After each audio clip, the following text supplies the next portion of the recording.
Dear student, तो अब हम बात करेंगे एड्स क्या होता है। एड्स के बारे में सारी जानकारी आज लेंगे कि एड्स क्या होता है, एड्स किसकी वजह से होता है, कौन से वायरस से होता है, एड्स को क्या बोलते हैं, HIV जिसकी वजह से होता है उसको क्या बोलते हैं, इसके सिम्टम्स क्या होते हैं, इसके टेस्ट क्या होते हैं, इसकी पैथोलॉजी और इसका ट्रीटमेंट वगैरह सारा इस वीडियो में कवर करेंगे।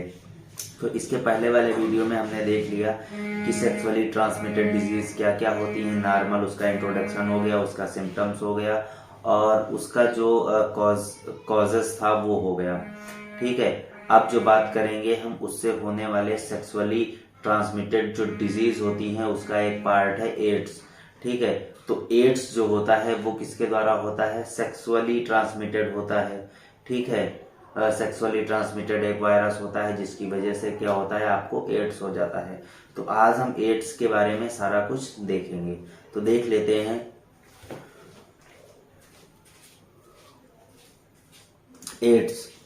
एड्स क्या होता है। जो एड्स है, HIV also called as human immunodeficiency virus. तो जो एड्स होता है, एड्स किसकी वजह से होता है, एड्स HIV वायरस की वजह से होता है। ठीक है, HIV वायरस क्या होता है, HIV वायरस जो होता है उसका फुल फॉर्म होता है ह्यूमन इम्यूनोडिफिशियंसी वायरस। जो ये वायरस होता है जब ये आपकी बॉडी में इंजेक्ट हो जाता है तो उस केसेस में आपको एड्स होता है।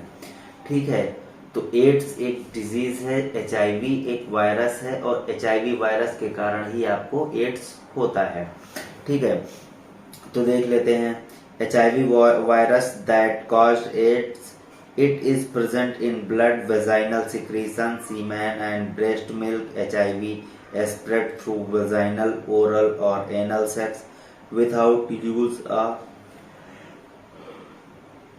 condom or barrier। ठीक है, आपको पहले ही मैंने बता दिया कि जो सेक्सुअली ट्रांसमिटेड डिजीज होती है तो ये आपकी लापरवाही के कारण होती है। जब आप जो सेक्सुअल रिलेशनशिप बनाते हैं, फिजिकल रिलेशनशिप बनाते हैं, सेक्सुअल इंटरकोर्स करते हैं, तो उस केसेस में क्या होता है, आप सेफ्टी यूज नहीं करते।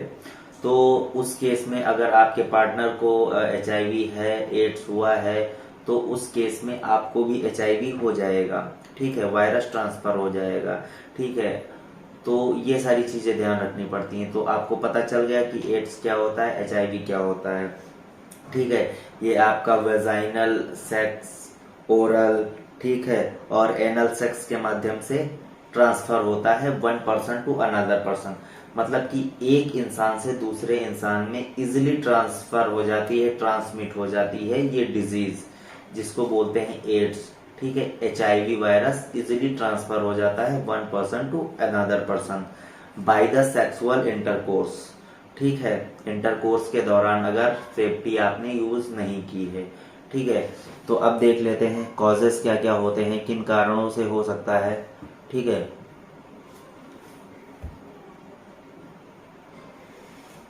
तो आपको हम बता दें जो एड्स होता है तो जरूरी ये भी नहीं है कि वो सेक्सुअल इंटरकोर्स के दौरान हो। ज्यादातर 99.9% जो होता है सेक्सुअल इंटरकोर्स के दौरान होता है, लेकिन बट इसके और भी कॉजेस हैं जिससे ये ट्रांसफर हो जाता है one person to another person.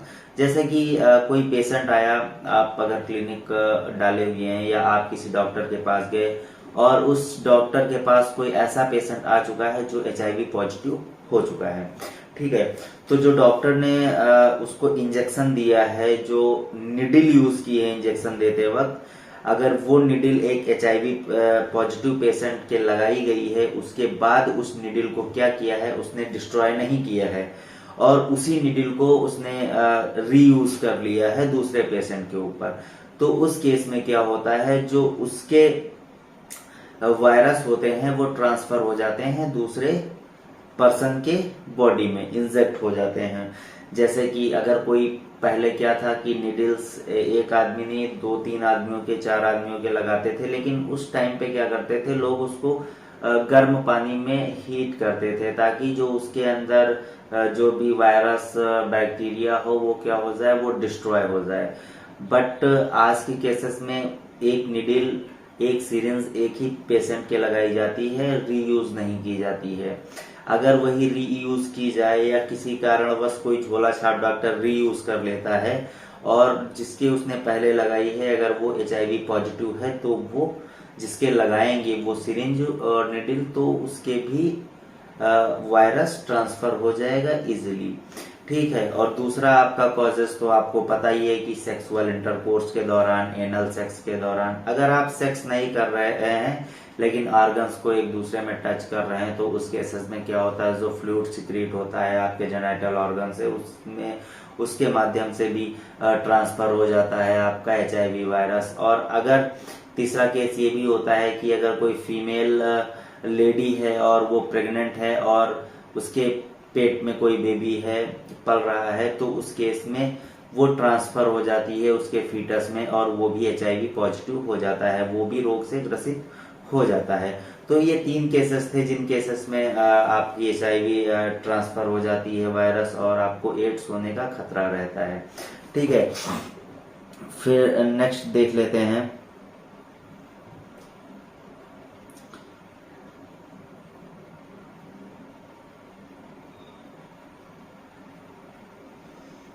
Ads. अभी तक हमने HIV देखा, ठीक है, HIV का पढ़ा क्योंकि HIV वायरस होता है और उसी के कारण एड्स होता है।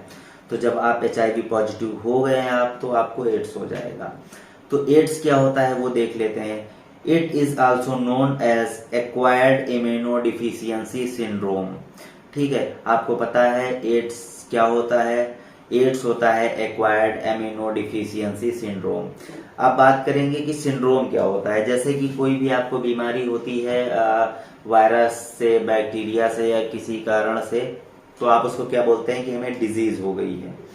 ठीक है, लेकिन यहाँ पे क्या बोला गया है, सिंड्रोम बोला गया है। ठीक है, सिंड्रोम बोला गया है। तो सिंड्रोम का मतलब क्या होता है, तो सिंड्रोम वो होता है ग्रुप ऑफ डिजीजेस। जो डिजीज का ग्रुप होता है, मतलब बहुत सारी डिजीज को मिला के एक सिंड्रोम कहलाता है। जब एक से अधिक डिजीज होती हैं तो उसको क्या बोलते हैं, सिंड्रोम। तो जब आपकी बॉडी में आपकी बॉडी HIV पॉजिटिव हो जाती है तो उस केसेस में क्या होता है, HIV आपको किसी तरह से नुकसान नहीं करता है, लेकिन जो आपके बाहर से बैक्टीरिया वायरस जो आपकी बॉडी में जा रहे हैं तो जो आपका इम्यून सिस्टम है उस बैक्टीरिया और वायरस को किल नहीं कर पाता, जिसके वजह से आपकी बॉडी में अनेकों प्रकार की बीमारियां आ जाती हैं। हर एक सिस्टम खराब होने लगता है, प्रॉपरली वर्क नहीं करता। तो वो जो पूरा होता है उसको एड्स बोलते हैं और जो ग्रुप बहुत सारी डिजीज आपको होती हैं उसको सिंड्रोम बोलते हैं। HIV वायरस पर्टिकुलर कोई डिजीज कॉज नहीं करता, ये केवल जो CD4 सेल होती हैं उसको ही किल करता है, उसी पे अटैक करता है और कोई नुकसान नहीं करता। लेकिन जो CD4 सेल्स होती हैं वो हमारे जो एटमॉस्फेयर से बैक्टीरिया वायरस आपकी बॉडी में एंटर करते हैं उनको किल करने का काम करती है। लेकिन उन्हीं को अगर कोई चीज जाके किल कर दे रही है तो वो कैसे किल कर पाएंगी। इम्यून सिस्टम आपका क्या कर देता है, HIV डिस्ट्रॉय कर देता है, कमजोर कर देता है। जो रोगों से लड़ नहीं पाता आपका इम्यून सिस्टम और आप बहुत सारे रोगों से ग्रसित हो जाते हैं। ठीक है, एड्स को इसीलिए एक्वायर्ड इम्यूनोडिफिशियंसी सिंड्रोम बोला जाता है क्योंकि बहुत सारी डिजीजों से आप ग्रसित हो जाते हैं। ठीक है, ये कैसे फैल सकती हैं देख लीजिए। Sexual contract, parental inoculation, passage of virus from infected mothers to the foetus. जो मैंने कॉजेज आपको बताए वही सारे हैं। ठीक है, इटियोलॉजी देख लेते हैं। इसमें क्या है, जो आपका HIV है जब वायरस आपकी बॉडी में इंटर करता है तो वो क्या काम करता है, वो केवल आपकी बॉडी में जो CD4 सेल्स होती हैं और T सेल्स होती हैं, केवल ये उन्हीं पे अटैक करता है और यही हमारे बाहर के जो वायरस और बैक्टीरिया हैं जो बॉडी में जाती हैं इनको किल करके हमारी बॉडी को सुरक्षित रखता है। ठीक है, लेकिन HIV क्या काम करता है, इसी को किल कर देता है, इसी को खाने लगता है धीरे धीरे। तो ये क्या होता है, जिसकी वजह से आपका इम्यून सिस्टम क्या हो जाता है, कमजोर हो जाता है और आपका इम्यून सिस्टम किसी भी रोग से लड़ने में सक्षम नहीं होता। ठीक है, लॉस ऑफ इम्यूनिटी। जब HIV आप पॉजिटिव हो जाएंगे वो CD4 सेल और T सेल्स को खा जाएगी, जिसकी वजह से इम्यून सिस्टम आपका डैमेज होने लगता है और आप रोगों से ग्रसित हो जाते हैं पूरी तौर से। फिर देख लेते हैं इसकी पैथोलॉजी क्या होती है। ठीक है, ये कैसे वर्क करता है। जैसे कि आपकी बॉडी में कोई वायरस इंटर हुआ, फिर वो मल्टीप्लिकेशन चालू कर देता है, 1 से 2, 2 से 4, 4 से 8, 8 से 16, 16 से 32, इस तरह से मल्टीप्लाई होने लगता है। तो इस केसेस में जैसे कि आप कोविड का केस आपने देखा होगा, उस केसेस में 1, 1 से 2, 2 से 4 इजिली ट्रांसफर होता चला जाता था। ठीक है, इसी तरह श्रृंखला बना लेता है। लेकिन ये क्या HIV क्या होता है, आपकी बॉडी में जैसे वायरस इंटर करता है और मल्टीप्लिकेशन चालू कर देता है, और ये मेनली आपको मैंने बताया क्या काम करता है, ये केवल CD4 और T सेल्स पे अटैक करता है। देखिए लिखा हुआ है CD4 और T सेल्स पे अटैक करता है, उनको इन्फेक्टेड कर देता है। तो ऑटोमेटिकली जो आपकी बॉडी में CD8 सेल्स होती हैं वो एक्टिव हो जाती हैं, एक्टिवेट हो जाती हैं, और ये क्या करती हैं, CD4 सेल्स को खाने लगती हैं, खत्म करने लगती हैं, क्योंकि वो ऑलरेडी इन्फेक्टेड हो चुकी है HIV वायरस से। जिस केसेस में क्या होता है, जो नंबर ऑफ CD4 सेल्स है, जो बॉडी में आपकी CD4 सेल हैं वो क्या हो जाती हैं, कम होने लगती हैं, रिड्यूस होने लगती हैं, और आपकी इम्यूनिटी लॉस हो जाती है। यानी कि आपका इम्यून सिस्टम खराब हो गया। अब आपके अंदर जो रोग प्रतिरोधक क्षमता थी वो खत्म हो गई है। अब इजिली आप किसी भी बीमारी के शिकार हो जाएंगे, क्योंकि एटमॉस्फेयर में आप बैठे हुए हैं, आपको पता है बहुत सारे बैक्टीरिया वायरस इस एयर में उड़ रहे हैं और बराबर हम लोग सांस ले रहे हैं, तो वो बॉडी में भी इंटर करते हैं। लेकिन अगर हमारा इम्यून सिस्टम कमजोर होगा, रोग प्रतिरोधक क्षमता लड़ने की कम होगी, तो हम उस चीज से लड़ ही नहीं पाएंगे और हम बीमार हो जाएंगे। ठीक है, फिर नेक्स्ट सिम्टम्स देख लेते हैं। ठीक है, एक्यूट स्टेज एक होती है आपकी, एक क्रोनिक स्टेज होती है। दोनों आपको पता है कि एक्यूट स्टेज क्या होती है, क्रोनिक स्टेज क्या होती है। एक्यूट स्टेज में जैसे कि आपका इन्फ्लुएंजा लाइक इलनेस, दूसरा आपका फीवर, तीसरा आपका रेसेस, ये सिम्टम्स आपको दिखाई देंगे। लेकिन क्रोनिक स्टेज में क्या होगा, लिम्फ नोड जो होता है आपका स्वेल कर जाएगा, स्वेलिंग आपको दिखाई देगी। ठीक है, फिर देख लेते हैं डायग्नोसिस इसकी करते हैं। डायग्नोसिस का मतलब होता है किसी बीमारी का पता लगाना कि हम किस चीज से ग्रसित हुए हैं, कौन सी डिजीज हमें हुई है। तो इस चीज को जानने के लिए क्या कराते हैं, डायग्नोसिस। आपको पता है आपके वहाँ बहुत सारे डायग्नोस्टिक सेंटर होते हैं, आपके पथरी होती है, आपके ट्यूमर होता है, आपके कैंसर होता है, तो डॉक्टर्स क्या करते हैं, डायग्नोस करवाने को बोलते हैं, आपको प्रेफर करते हैं कि और रेफर करते हैं डायग्नोस्टिक सेंटर पे जाइए और इस चीज का आप चेकअप करवाइए, तभी उनको आइडेंटिफाई कर पाते हैं कि आपको क्या डिजीज हुई है। तो उस केसेस में डायग्नोसिस कौन सी होंगी तो देख लेते हैं। पहला है डायरेक्ट टेस्ट, दूसरा है इनडायरेक्ट टेस्ट। ठीक है, तो डायरेक्ट टेस्ट में आपका क्या होगा, रिकमेंडेंट DNA टेक्निक्स, PCR, एलिसा, ठीक है, जिसको एंजाइम लाइक्ड इम्यूनोसॉर्बेंट सेरोलॉजिक एस्से बोलते हैं। और चौथा आपका वायरल आइसोलेशन इन कल्चर। ठीक है, तो ये क्या होते हैं, डायरेक्ट आपके टेस्ट होते हैं, सब PCR कराना, एलिसा करवाना, वायरल आइसोलेशन इन कल्चर करवाना, ठीक है, DNA टेक्निक्स होती हैं। तो ये आपके क्या होते हैं, डायरेक्ट टेस्ट होते हैं। इनडायरेक्ट टेस्ट आप कौन कौन से करवा सकते हैं, जैसे कि लिम्फ नोड बायोप्सी करवा लीजिए, बहुत सारी बायोप्सी होती हैं, तो लिम्फ नोड बायोप्सी करवा लीजिए, क्योंकि आपको पता है क्रोनिक जो स्टेज होती है उसमें लिम्फ नोड क्या होता है, स्वेल कर जाता है। ठीक है, तो आप क्या करेंगे, लिम्फ नोड बायोप्सी करवाएंगे और जो है लिम्फोनिया करवाएंगे चेकअप, और CD4 सेल काउंट कराएंगे। मेन चीज आपको पता है, जब आपके अंदर HIV वायरस इंटर करता है तो उस केसेस में CD4 सेल और T सेल्स ही वो इन्फेक्टेड करता है, किल करता है, बाकी बॉडी में किसी चीज को नुकसान नहीं करता। तो जब आप CD4 सेल काउंट करवाएंगे तो आपको इजिली पता चल जाएगा कि CD4 डिक्रीज हो रही है, इट मीन्स आप HIV पॉजिटिव हैं। अगर वो उस पर कोई असर नहीं आ रहा है तो कोई दिक्कत नहीं है। ठीक है, फिर प्रिवेंशन क्या क्या करेंगे। ठीक है, प्रिवेंशन की बात कर लेते हैं। तो प्रिवेंशन आपको पता है, जैसे कि मैंने बोला कि अनसेफ सेक्सुअल रिलेशनशिप नहीं बनाना चाहिए, तो प्रोटेक्शन का यूज करना चाहिए। जनरली आजकल मेडिकल स्टोर पे कंडोम्स वगैरह बहुत सारे अवेलेबल हैं, फीमेल कंडोम्स भी हैं, मेल कंडोम्स भी हैं, तो आप उसको इजीली यूज करके आप सेफ रह सकते हैं, बच सकते हैं HIV वायरस से, एड्स होने से, सेक्सुअली ट्रांसमिटेड कोई भी डिजीज होने से आप बच सकते हैं।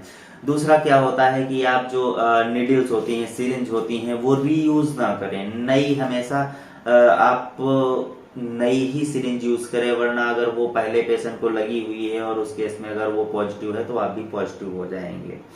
ठीक है, अगर बात कर लेते हैं ट्रीटमेंट की, तो ट्रीटमेंट में क्या करते हैं, हालांकि ये जो आपका टाइम पीरियड है बहुत लंबा लेता है ग्रोथ करने में। जो HIV वायरस होता है 1-2 महीने से लेके 10 साल के बीच में पूरी तरह से डेवलप हो पाता है। और इसका ट्रीटमेंट जो है nucleoside anal 1987 slow HIV growth होती है इसकी वजह से, अगर आप ऐसा ट्रीटमेंट लेते हैं। और दूसरा है प्रोटेज इनहिबिटर्स। ठीक है, इसमें आपका क्या होता है, decrease HIV level in blood. ठीक है, ये क्या काम करता है, जो HIV वायरस का लेवल होता है उसको डिक्रीज करता है, मतलब कम करता है, कहाँ, इन द ब्लड। ठीक है, ब्लड के अंदर उसको कम करता है, जिसकी वजह से आप सेफ रहते हैं कुछ समय तक, ज्यादा समय तक नहीं। ठीक है, तो ये तो आपका सारा कुछ हो गया एड्स के बारे में। तो आपको पता चल गया एड्स जो है HIV वायरस की वजह से होता है, ये अनसेफ सेक्सुअल इंटरकोर्स करने से, फिजिकल रिलेशनशिप बनाने के कारण होता है। ठीक है, और अगर आप रीयूज नीडल सिरिंज यूज कर रहे हैं तो उस केसेस में भी आपको HIV हो जाएगा। फिर आपने उसकी इटियोलॉजी पढ़ ली कि जो HIV वायरस होता है वो किस सेल पे अटैक करता है, उसमें CD4 और T सेल्स को किल करता है। फिर पैथोलॉजी भी आपने पढ़ ली कि क्या क्या इसका काम होता है। उसके बाद आपने डायग्नोसिस भी पढ़ ली और उसके बाद इसका ट्रीटमेंट भी पढ़ लिया। ठीक है, तो आपको एड्स के बारे में पूरी जानकारी मिल गई। अगर फिर भी कोई आपको डाउट लगता है तो आप मुझे मैसेज कर सकते हैं। इसके बाद मैं आपको और भी डिजीज एक एक करके आपको हर वीडियो में कवर करता रहूंगा। Okay, thank you guys.